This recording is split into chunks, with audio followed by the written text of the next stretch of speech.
Allows you to accept 4 different types of orders. That is pickups, deliveries, dine-ins, and table bookings. A pickup is an order which a customer will come in store to collect. A delivery is an order that you will deliver out to the customer's chosen address. A dine-in is an order that's accepted when the customer is actually in your restaurant and sitting down in your table. So it's a way for you to take orders from customers that are already seated. And finally, table bookings allow you to accept reservations and bookings in advance from the customer for a particular date and time. There are several common settings available for all the different service types. The most important thing is the ability to enable and disable certain services. Not every restaurant is going to accept pickups, deliveries, dine-ins, and table bookings. So if there's something you don't offer, say for instance in this case dine-ins, then we will select that and there'll be an option that says dine-in enabled. We'll just simply check that to disable it and press save. And now when we open up our store page, if the customer goes to place an order, you can see the dine-in option is no longer available to choose from. For the purpose of this tutorial, I will enable all the different services because I want to take you through everything. The next thing we want to look at is the notes. Every different service has a note section. So for instance, even pickups has a note section over here. Whatever we type out here is going to be shown to the customer when they go to select that particular type of service. So if I say for pickup notes, please come in through the back entrance, and I save that form, then if I go back to the store page, I refresh the page, and if I go to place an order as a customer, when they select pickup, you can see that the note has come through here. An extremely important group of settings that you have to configure correctly are your order timing settings. The order timings control when your customers are able to place orders. So first let's go take a look at the opening hours section to understand a bit more about how it works. We'll head to the admin dashboard and we'll go to system and we'll select the location section and scroll down to see our opening hours. Now your opening hours would have been entered in when you first created the restaurant. The very important thing to understand about the opening hours is customers can only place orders within this period of time. And what I mean by that is if a customer is placing an order for immediate collection, that can only be done when your store is open. And if a customer is scheduling an order for a later date or time, then it has to be scheduled within your opening hours. Now the order timing settings for each of the services allow you to have a bit more fine-grained control over the opening hours and the particular service itself. So if I scroll back up and I go to the services tab, let's say I select pickups. Now every different service has the order timings tab under it. If you select that, you can see all the order timing settings relating to that particular service. The first thing you might want to do is you might want to enable or disable orders for immediate or later collection. So say for instance I only wanted customers to schedule orders for a later date and I didn't want them to place orders for immediate collection, then I could simply disable the setting that says enable immediate orders, press save, and if I go back to my store and refresh the page, let's say as a customer I try to place an order now, I select pickup and I can see the option to order for right now, it says unavailable. The next thing we want to look at is there are a couple of other very important settings. Firstly, the order offset settings. So there's the first order offset and the last order offset. The best way to describe the order offsets is that it's a period of time in which when your store first opens or just before it closes where a customer is unable to place an order. So for instance, a very common scenario is that say your restaurant closes at 10 p.m. You might accept the last order at 9:30. You do not want customers to place orders between 9:30 to 10 o'clock, which is a 30-minute window. So if you wanted to make that happen, in the last order offset, you would set it to 30 for 30 minutes. Now by default, the first order offset and last order offset are set to 30, so you might want to change that depending on when your last and your first order can be placed relative to your opening hours. The next thing we can look at is the settings for later orders. The first thing is the maximum days ahead, which means that if the value is set to 7, which is the default value, then a customer can only schedule an order 7 days in advance. Then there is the time interval. The time interval is best described by showing you how it works. So right now it's set to 15, which is the default value. So as a customer, if I go to place an order for a later date or time, and I select the date, when I go to select the time, you can see all the time is in 15-minute increments. You probably want to keep this value between 15 to 30 so that the customer can schedule the order relatively close to exactly when they want it. And lastly, a very important setting is the order offset setting. The order offset setting controls what is the minimum amount of minutes from now that a customer is able to schedule a later order for. So by default it's set to 30 minutes, and I'll explain exactly what this means. Say for instance the customer wanted their order exactly 30 minutes from now. Instead of actually scheduling the order for that time, they can just order for immediate collection if it's probably going to take you around 30 minutes to make that order. So the order offset essentially is the period of time where the customer should be ordering for immediate collection instead of scheduling it for a later date or time. Now there's a very important fine point with the order offset, which is that if the order offset is set to 30, which is the default, then a customer must schedule an order at least 1 hour from now. And the reason is because you want to give the customer a 30-minute period to actually place the order, so that if they take the whole 30 minutes to place it, then there's still that 30-minute gap from when they can last place the order to when it's actually due. Now you can control the order timing settings for all the different services available if you go back to the settings page, and you can see each of the different services have their own order timings tab where you can edit the settings specific to that particular service. The custom hours allow you to set custom opening hours for different services individually. So by default, your opening hours for all your services will be taken from your general store opening hours. But say for instance for deliveries we had a different set of opening hours which were different to our normal store hours. You'd go to the delivery section, which we already have open, and then we'd select available hours, and over here we can create a separate list of opening hours that apply just for this delivery service. And whatever you put over here is going to override your normal store hours, and you can configure this for each of the different services available if you have specific hours just for that service. The next group of settings we're going to take a look at are the estimated wait time and automated status settings. These settings allow you to streamline the management of your orders while also keeping your customers in the loop. So when your customer places a new order and they get their order receipt, if you've configured it correctly, they will get a good estimated wait time, and initially the order is going to start as unconfirmed. Now instead of you manually going through and updating all the order statuses, you can use these settings to automatically update the order status and inform your customer when the order is confirmed and when it's ready and when it's even en route for deliveries. So each of the different services has their own wait time and auto statuses tab, so you can edit the settings specific to that particular service. So under pickups, I can select wait times and auto statuses, and I can see there's a bunch of different settings available.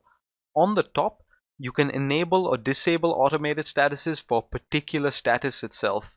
And below that, you can control the amount of time it takes for the orders to move between all the statuses. So first, the very common thing that people want to do often is they want to automatically confirm new orders rather than having to manually do that for every single order.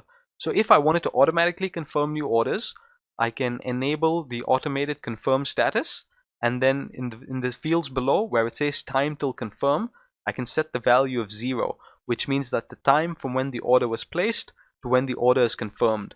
So if the value is 0, it means that the order is going to be instantly confirmed. Next, we can look at the time till ready, which means in this case for pickups, the time when the order is actually available for the customer to come in store and collect it and it's ready for pickup. So the time till ready and all the other following statuses are based on the times of the previous statuses as well. So what I mean by that is, say I set the time till ready to 25 minutes and say the time till confirm was 5 minutes, then the way the system would work is it would give you 5 minutes to confirm the order and then another 25 minutes until it's actually ready. So for the customer, the actual time till ready will be 30 minutes from when the order is actually placed. And if I wanted to automatically update the ready status as well, I would go and check the enable automated status for the ready status box just up here. And lastly, we might want to automatically mark the order as complete over a particular period of time instead of doing that manually like the other statuses as well. So say I enable time till complete and I set a value of something a bit high like 200. Well, what that means is after several hours has passed once the order has been placed, it will automatically mark that order as complete. Now this is useful because you might want to give a little bit of time before you actually complete the order, just in case there's something else that happens with the actual order, which is why we'd set the time till complete to something a little bit high. The next thing we're going to discuss is how the estimated wait times are calculated based off these times you've set over here. So with pickup orders, the estimated wait time is dependent on the time till confirm and the time till ready. So what that means is that, say the time till confirm is set to 5 and the time till ready is set to 25, then the total estimated wait time for when the customer can expect to come and collect the order will be 30 minutes, since it's 5 plus 25 over here. Now in the event of delivery orders, say I close this and I go to the delivery section and I go to wait times and auto statuses, we'll see that the deliveries has another status, which is the en route status. The en route status says the order has left your store, it's with the delivery driver, and it's on the way to the customer's address. In the event of a delivery, the estimated wait time is based on the time till confirm, the time till ready, the time till en route, and the actual driving time from your store to the customer. So to give you an example, let's say I set 0 for automated and instant confirmations. I say 25 minutes till the order is actually going to be prepared in store, and then 5 minutes till it actually makes it out into the vehicle and it's on its way to the customer. And let's just say the actual customer's address is 10 minutes away from your store. What that means is the estimated wait time that they will receive is 0 plus 25 plus 5, so totally 30 minutes, plus the 10-minute driving time to actually get from the store to the customer. So the estimated wait time is going to be 40 minutes in total from when the customer placed the order. And just like that, you can give your customers very accurate estimated wait times for all your different order types. Next, we're going to take a look at the various delivery settings available. So if we scroll up, we're already in the delivery settings for the service. And if we go back to the start of the tabs and we start the general tab, the first important setting we're going to take a look at is the restrict delivery addresses setting. When your customer goes to place a delivery order and they start searching for their address, they're going to get a list of suggestions of potential addresses that they are referring to. If you set this to restrict delivery addresses to say just Australia, then your customer is only going to get suggestions of addresses just in Australia, and this is going to help cut down the noise of completely irrelevant suggestions in a different country. Next, the settings to avoid tolls and avoid highways. What this means is when the customer places a delivery order, we are going to calculate driving time and the driving distance. Now, if you avoid tolls and highways and you tell your drivers to do so, enabling these settings will give a much more accurate driving time and driving distance. Next is the Conditions tab. The Conditions tab allows you to configure certain conditions that must be met before a delivery order is accepted. So the first is the minimum order amount, and it does exactly what you think it would, which is, for example, if I set it to 30, then it means that a customer must order at least $30 worth of items before the delivery can be made and they can check out.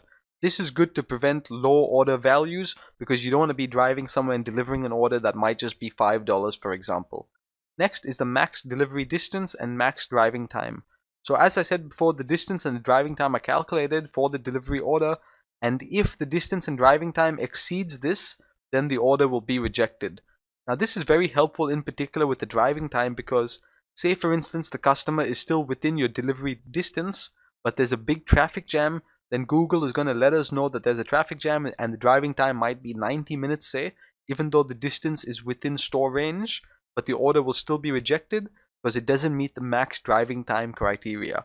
So you can configure these settings how you like, depending on how far away you're willing to accept orders. Then there are the delivery fee settings. The delivery fee is exactly what it says it is, which is it allows you to add a fee for every delivery order specifically for the delivery itself. So by default it's set to no delivery fee. If we wanted to have a fixed delivery fee, we press the fixed button and say we can have a $12 fee, fixed delivery. And next option is you can have a delivery fee that is based on the driving distance itself, which is the range option. So over here, I can create a few different pricing brackets. Say for example 0 to 5 kilometers, I want that to cost the customer $8.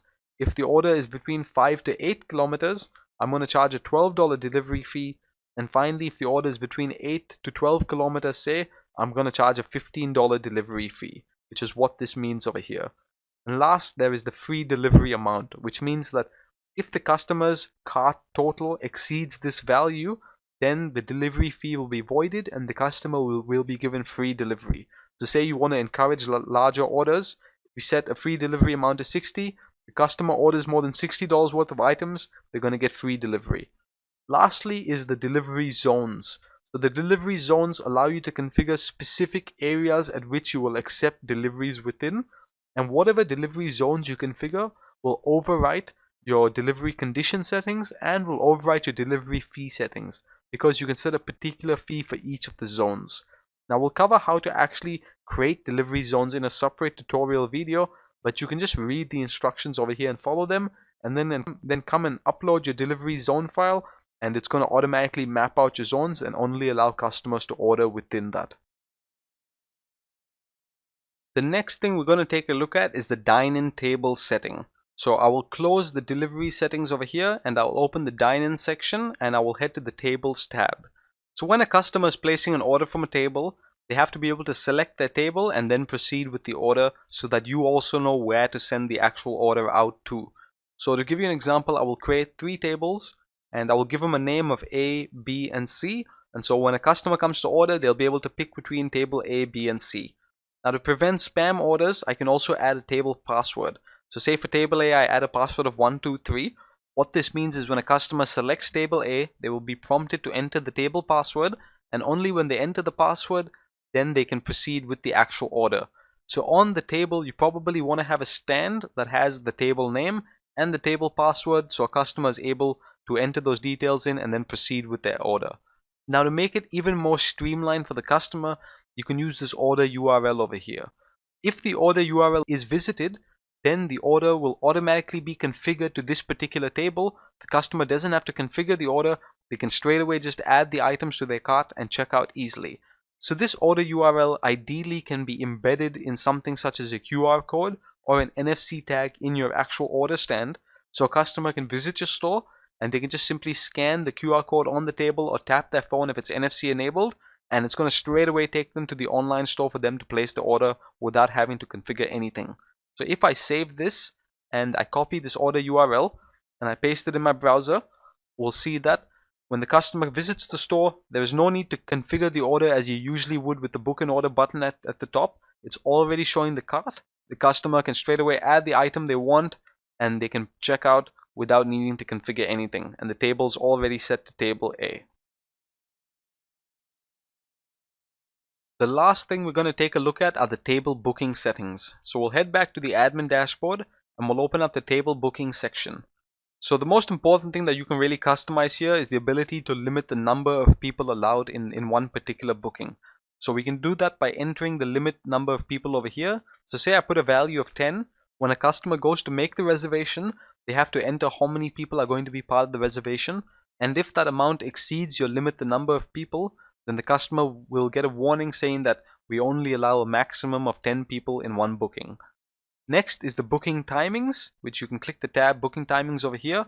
This is similar to the other service timings, but the big difference is because bookings can only be scheduled for later date or time, you won't see the settings concerning the actual immediate orders, which is what you would have seen with the other services. The only settings available are the ones for scheduling bookings for later date and time. And lastly, you will also notice that over here there is no automated wait times or statuses available, because when we're talking about bookings, those things are not really too relevant, so those settings are not available for table bookings itself.